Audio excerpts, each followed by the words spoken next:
प्रदेश भर में लगातार हो रही बारिश से जनजीवन अस्त व्यस्त हो गया है। प्रशासन की हिदायत के बाद भी बरसाती नाले रासकिया के तेज बहाव में एक कार फंस गई। स्थानीय लोगों ने रेस्क्यू किया। कार में बैठी महिलाओं को बाहर निकाला गया, सुरक्षित रेस्क्यू किया गया, जिस पर महिलाओं ने आभार जताया।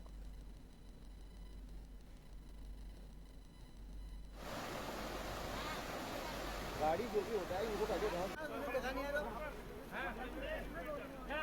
गाड़ी बैठ जाते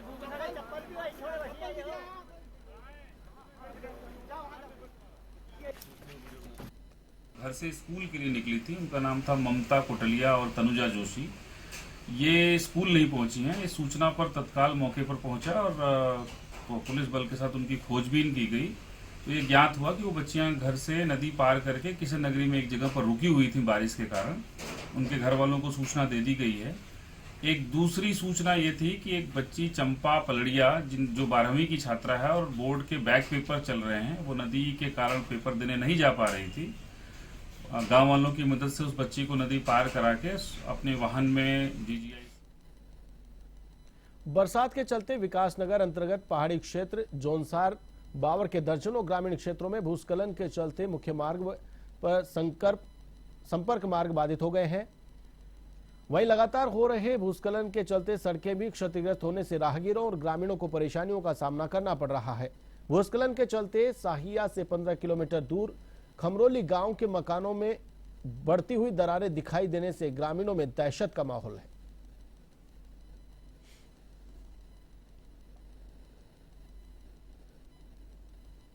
बड़ी बड़ी दरारें आ रही है, प्रतिदिन बढ़ती जा रही है। ये दरारें प्रतिदिन बढ़ती जा रही है। पूरे गांव को खतरा है। और जो हमारा विद्यालय है ये भी पूरा क्षतिग्रस्त हो चुका है। और जैसे कि गांव में लोग 2-3 मकान तो बिल्कुल दबने के कगार में है। बाकी पूरे गांव को खतरा है। नहीं, ये है कि विद्यालय तो टूट ही गया, लेकिन पूरा गांव जो दरारों से खतरे के चीज में साए में जी रहे लोग। और शासन और प्रशासन जो है, अभी पीछे मधु चौहान जी आई थी, हमने बहुत सारे लेके ये आशा लेके चला था कि चलो ये कुछ करेंगे। उसके बाद जब पटवारी जी आया, SDM साहब नहीं आया, कोई और प्रशासन नहीं आया, कोई आदमी खड़ा नहीं हुआ। पटवारी जी भी कह के गए हम ये करेंगे सो करें, लेकिन इतने दिन बीत गए। इतने दिन के बीतने के बाद भी यहाँ प्रशासन या शासन कोई सुध हमारी नहीं ले रहा है। हमने खमरोली गांव में जा करके निरीक्षण किया है, जो कि गजेंद्र सिंह के किचन में दरार आई है और भगत सिंह जी के घर का आंगन दीवार क्षतिग्रस्त हो रखा है, और अमर सिंह जी और राजेंद्र सिंह इनके घर के आगे की दीवार क्षति हो रखी है और मकान को भी खतरा बना हुआ है।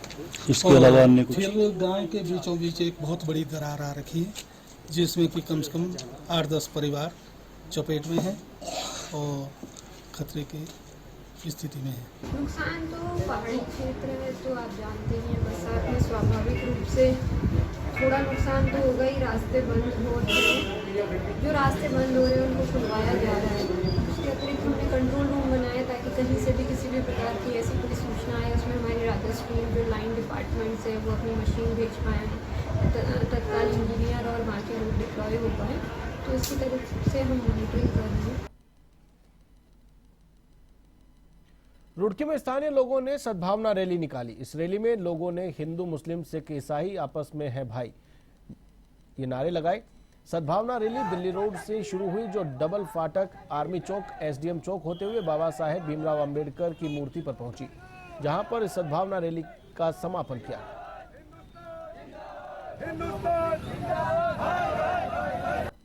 बस हमारा कोई मांग नहीं है किसी से भी। हमारा तो एक पर्पज है कि हिंदू मुस्लिम आपस में भाई भाई हैं और इन्हें भेद ना करी जाए। ऐसा नहीं है, बिल्कुल हम आपस में एक दूसरे से मिठाई खाते हैं, बांटते हैं, खाना भी ऐसे ही लेते देते हैं। और पता नहीं चलता जब मुसलमान किसी को, किसी आरक्षण को, किसी के लेन देन को, किसी की नौकरी को नुकसान नहीं पहुंचाता, ऐसे ही जो दलित वर्ग के लोग हैं वो भी किसी को कोई नुकसान नहीं पहुंचाते, किसी का कोई आरक्षण नहीं छीनते। फिर यहाँ तक कहाँ से आए हो, क्यों नुकसान पहुंचा रहे इनको?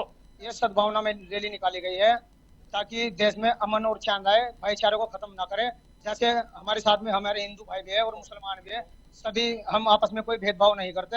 ऐसे ही प्यार मोहब्बत बना रहा है। हम एक जगह बैठ करके खाते हैं, अमन शांति चाहते हैं। बस यही निवेदन है सरकार से। जो ये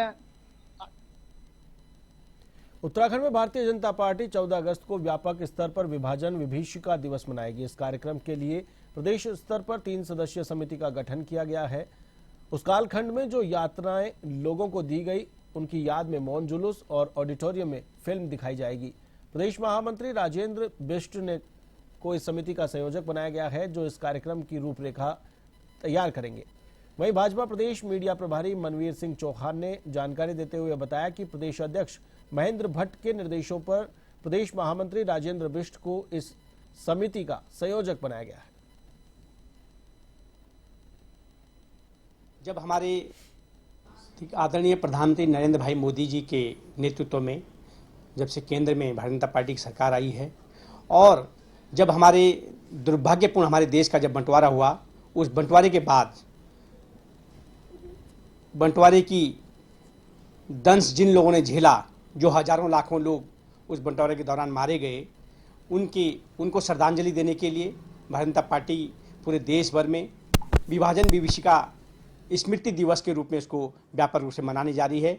इसके तहत हमारे प्रदेश में 3 सदस्यीय एक टीम बनाई गई है अपने प्रदेश महामंत्री राजेंद्र बिष्ट जी के नेतृत्व में, संयोजकत्व में, और इसी प्रकार से जिले और मंडल स्तर पर भी 3 सदस्य समिति का गठन किया जाएगा। और इस कार्यक्रम के तहत मौन जुलूस निकाल करके और ऑडिटोरियम फिल्म दिखा करके बंटवारे के दौरान जो लोग मारे गए, उनकी स्मृति में उनको श्रद्धांजलि दी जाएगी। डॉक्टर रमेश पोखरियाल निशंक मंगलौर के दौरे पर रहे, जहां पर सांसद निशंक मैत्री आश्रम पहुंचे। यहां पर निशंक ने महामंडलेश्वर मैत्री यति के स्वास्थ्य की जानकारी ली। इस दौरान उनके साथ भाजपा जिलाध्यक्ष सहित कई कार्यकर्ता भी आश्रम पहुंचे। साथ ही उन्होंने कार्यकर्ताओं को केंद्र सरकार की योजनाओं के बारे में जनता को बताने की बात कही। इस दौरान सांसद निशंक ने कहा कि केंद्र सरकार के समय विकास तेजी से हो रहा है। रुड़की रेलवे स्टेशन को डिजिटल बनाए जाने वाली योजनाओं में रखकर हरिद्वार की जनता को बड़ी सौगात दी गई है।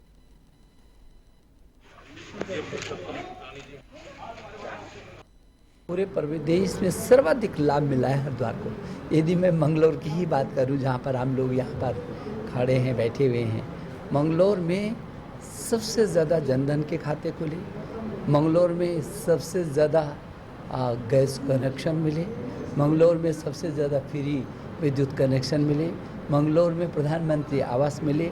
मंगलौर क्षेत्र में आप देखेंगे तो गरीब कल्याण के सर्वाधिक योजना मिले। मंगलौर में किसान सम्मान निधि सर्वाधिक मिली है किसानों का। मालन पुल ढहने के बाद से भावर के औद्योगिक क्षेत्र सहित 35 गांवों के लिए वाहनों की आवाजाही शुरू हो गई। ये मार्ग मालन नदी पर 300 मीटर पेज पर वैकल्पिक मार्ग बनाया गया है। विधानसभा अध्यक्ष व स्थानीय विधायक रितु खंडूरी ने वैकल्पिक मार्ग को युद्ध स्तर पर बनाने के निर्देश दिए थे। वैकल्पिक मार्ग को 21 दिनों के भीतर पूर्ण करने का लक्ष्य रखा गया था, जिसे समय पर पूरा कर लिया गया।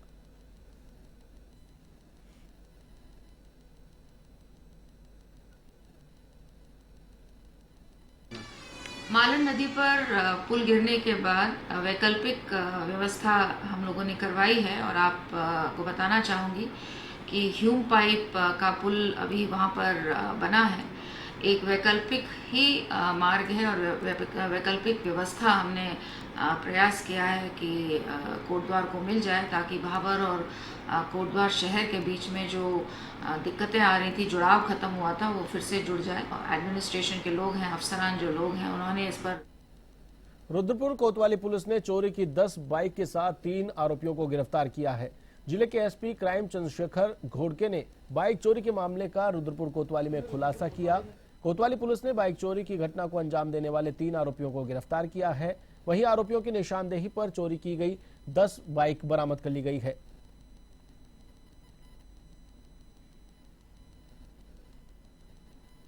चोरी की जो है 10 मोटरसाइकिल टीम द्वारा बरामद कर ली गई है। अलग अलग डेट में रुद्रपुर कोतवाली में 3 एफआईआर पंजीकृत हुए थे, 269, 450 और 454। ये 3 एफआईआर थे। तो ये मुखबिरी की सूचना पे इनको बागवाला एरिया से 3 अभियुक्तों को गिरफ्तार किया है। इनसे हमने 10 बाइकें जो हैं। यूसीसी के समर्थन में अब धर्मनगरी हरिद्वार के संत भी उतर आए हैं। उन्होंने यूसीसी के समर्थन में हर की पौड़ी पर सांकेतिक उपवास किया, साथ ही यूसीसी को जल्द लागू किए जाने की मांग की। इस दौरान कई अखाड़ों के महामंडलेश्वर और सामाजिक कार्यकर्ता भी मौजूद रहे। इस अवसर पर संतों ने कहा कि एक देश एक कानून की तर्ज पर यूसीसी लागू किया जाना चाहिए। उन्होंने सीएम पुष्कर सिंह धामी को साधुवाद देते हुए कहा कि उत्तराखंड पहला ऐसा राज्य है जिसने यूसीसी के लिए पहल की है। महामंडलेश्वर प्रबोध आनंद गिरी ने कहा कि उपवास की जरूरत देरी न करने को लेकर है। वहीं जूना अखाड़े के महामंडलेश्वर यतीन्द्रानंद गिरी ने कहा कि उत्तराखंड में बहुत ही जल्द यूसीसी लागू कर दिया जाएगा। उपवास इसलिए कर रहे हैं कि देरी नहीं हो, और हम ये चाह रहे हैं, भगवान से भी प्रार्थना कर रहे हैं उपवास का, और नेताओं से भी प्रार्थना कर रहे हैं, पार्टी से भी प्रार्थना कर रहे हैं कि भाई देरी नहीं करो। अब बहुत देर हो गई, 75 साल हो गए, अब कितनी देर करोगे? ड्राफ्ट तैयार किया जा रहा है। मेरी रात भी मुख्यमंत्री जी से बात हुई है और उन्होंने कहा है कि हम बहुत शीघ्र समान नागरिक कानून बिल को उत्तराखंड में लागू करेंगे। उन्होंने आश्वासन दिया। हमारे देश में समान नागरिक कानून बने। उत्तराखंड उसका पहला राज्य है जिसने यूसीसी पर ड्राफ्ट किया है। उधम सिंह नगर में भूमि बचाओ आंदोलन दिन प्रतिदिन तेज होता जा रहा है। आंदोलन के 6वें दिन महिलाओं ने अनोखा प्रदर्शन किया। 20 गांवों की मिट्टी को 20 कलशों में भरकर आंदोलन स्थल पर लेकर पहुंची और आंदोलन को समर्थन दिया। इसमें सैकड़ों महिलाओं ने हिस्सा लिया। आपको बता दें कि उधम सिंह नगर की बाजपुर विधानसभा में 20 गांवों की लगभग 6000 एकड़ भूमि पर तत्कालीन डीएम ने खरीद फरोख्त पर रोक लगा दी थी।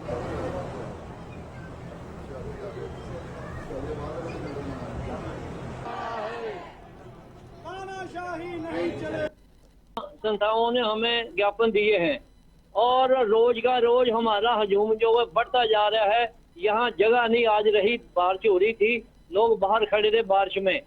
तो ये आंदोलन जो है ये नए से नया रंग बदलेगा। इसका हम ये जब तक ये हमारी मांग पूरी नहीं होगी तब तक ये आंदोलन जारी रहेगा। भूमि बचाओ आंदोलन का जो सत्याग्रह चल रहा है उसका 6वां दिन है और यहाँ हमारे जुझारू साथी रजनीश सिंह सोनू जी के नेतृत्व में ये सत्याग्रह चल रहा है लगातार। और आज यहाँ पर हमारे गांव की जो महिलाएं हैं। देहरादून में सोमवार को मिशन इंद्रधनुष टीकाकरण अभियान की शुरुआत की गई। मिशन इंद्रधनुष टीकाकरण अभियान के तहत प्रथम चरण का शुभारंभ महात्मा गांधी शताब्दी चिकित्सालय देहरादून में किया गया। अभियान के तहत जनपद में गर्भवती महिलाओं व जन्म से 5 वर्ष तक के बच्चों को छूटे हुए टीके लगाए जा रहे हैं। जनपद में पहली बार टीकाकरण का ऑन स्पॉट ऑनलाइन पंजीकरण यूविन पोर्टल के माध्यम से किया जा रहा है। मुख्य चिकित्सा अधिकारी डॉक्टर संजय जैन ने बताया कि मिशन इंद्रधनुष टीकाकरण अभियान के 3 चरणों में इसे संचालित किया जाएगा। मिशन इंद्रधनुष भारत सरकार की एक बहुत ही महत्वाकांक्षी योजना है जिसमें कि जो भी बच्चे किसी वजह से यदि टीका लगने से छूट गए हैं तो उन बच्चों को इस विशेष अभियान में हम कवर कर रहे हैं। और उससे ज्यादा विशेष फोकस हमारा मीजल्स और रूबेला वैक्सीनेशन पे है क्योंकि इस साल भारत सरकार ने हम लोगों को मीजल्स। ऋषिकेश से कोटद्वार बेस अस्पताल के लिए ब्लड प्रोडक्ट ड्रोन के माध्यम से भेजने का सोमवार को ट्रायल किया गया। यदि यह ट्रायल सफल रहा तो कोटद्वार बेस अस्पताल में भर्ती मरीजों की जान बचाने के लिए एम्स ड्रोन के माध्यम से ब्लड प्रोडक्ट कम समय में भेज सकेगा। एम्स डायरेक्टर मीनू सिंह ने बताया कि ऋषिकेश एम्स पहाड़ के दुर्गम क्षेत्रों में ड्रोन के माध्यम से दवाइयां भेजने का पहले सफल ट्रायल हो चुका है।